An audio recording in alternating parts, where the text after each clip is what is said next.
اللہ کے رسول علیہ السلام سے پوچھا گیا کہ یا رسول اللہ صلی اللہ علیہ وآلہ وسلم، اللہ مصیبتیں کس پر ڈالتا ہے؟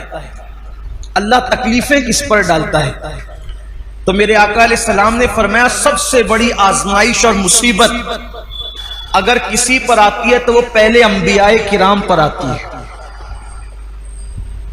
انبیاء سے بڑھ کر کوئی مصیبت میں نہیں رہتا۔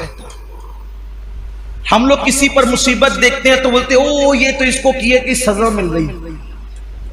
اگر کسی کو کوڑ ہو جائے، کوئی کوڑی ہو جائے، کوڑ، کسی کو جزام ہو جائے، کوئی نابینا ہو جائے، اندھا ہو جائے، تو لوگ اس کے بارے میں مذہبی محفلوں میں بھی ڈسکس کرتے ہیں کہ اس کو اس کے کیے کی سزا مل رہی ہے۔ اللہ سے معافی مانگو، نہ کہا کرو۔ اس کی وجہ یہ ہے اگر وہ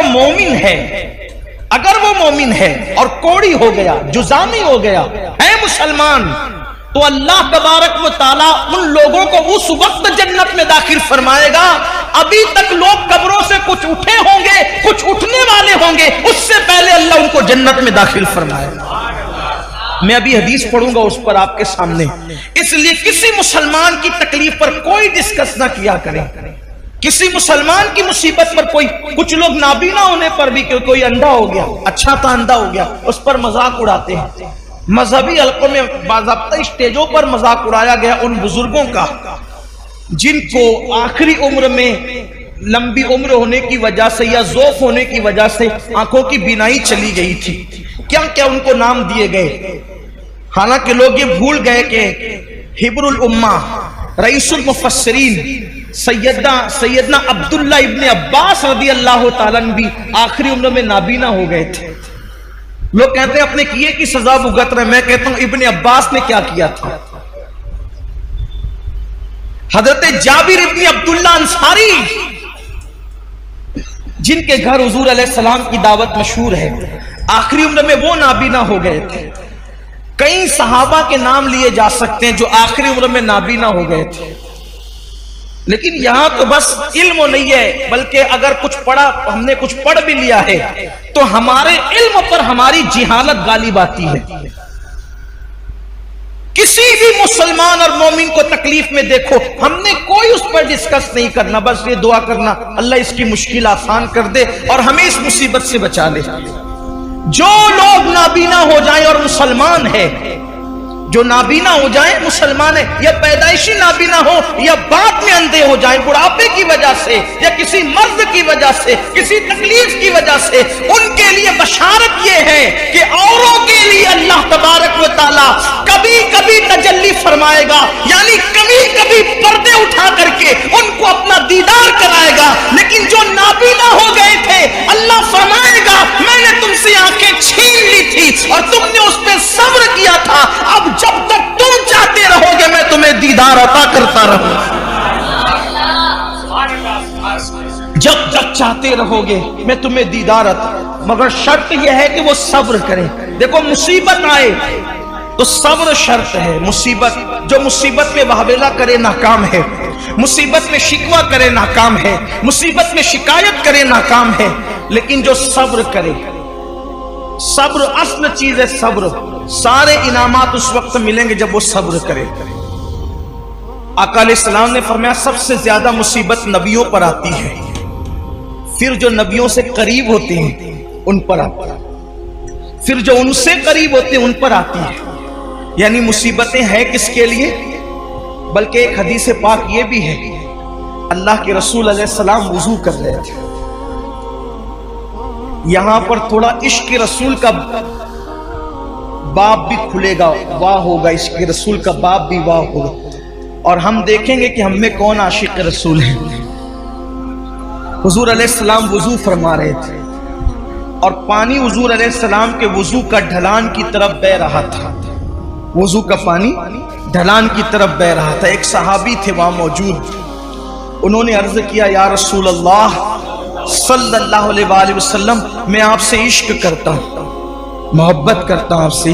حضور نے فرمایا صلی اللہ علیہ وآلہ وسلم کیا کہا تم نے؟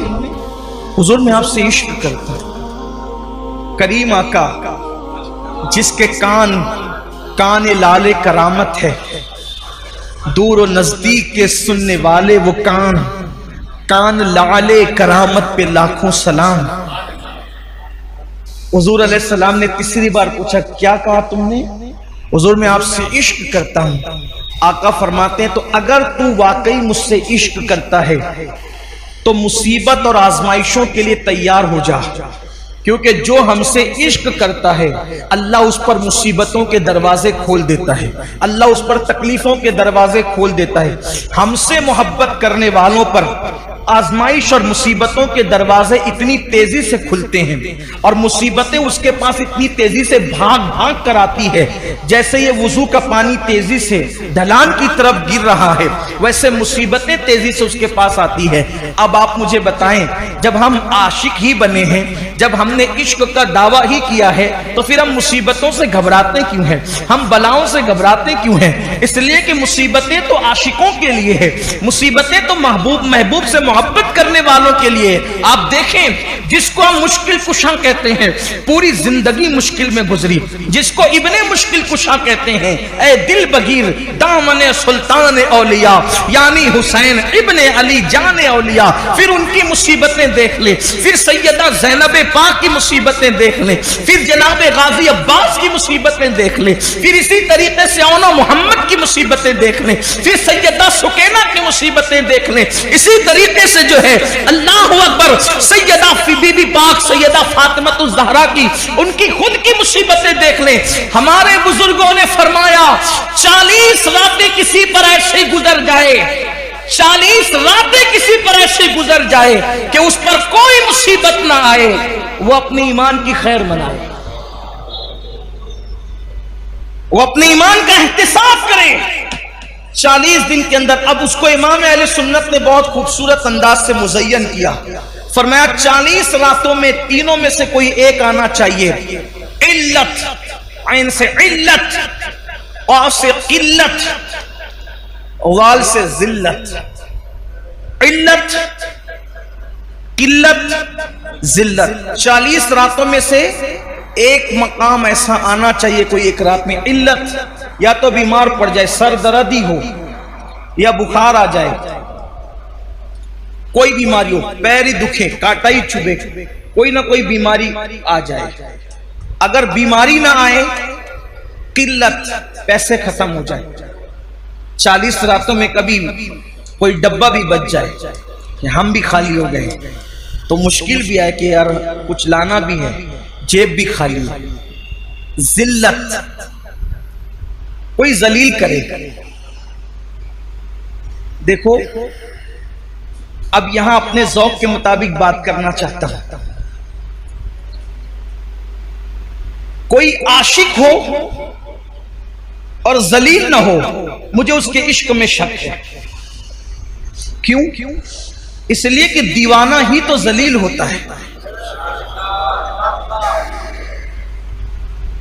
دیوانہ ہی ذلیل ہوتا ہے، فرزانے تھوڑی ذلیل ہوتے ہیں۔ فرزانہ تو کپڑے سنبھال کے چلتا ہے، اس کی استری فرزانے کی سمجھانے کے لیے کہہ رہا ہوں، اس کی اتنی ٹائٹ رہتی استری کہ وہ جو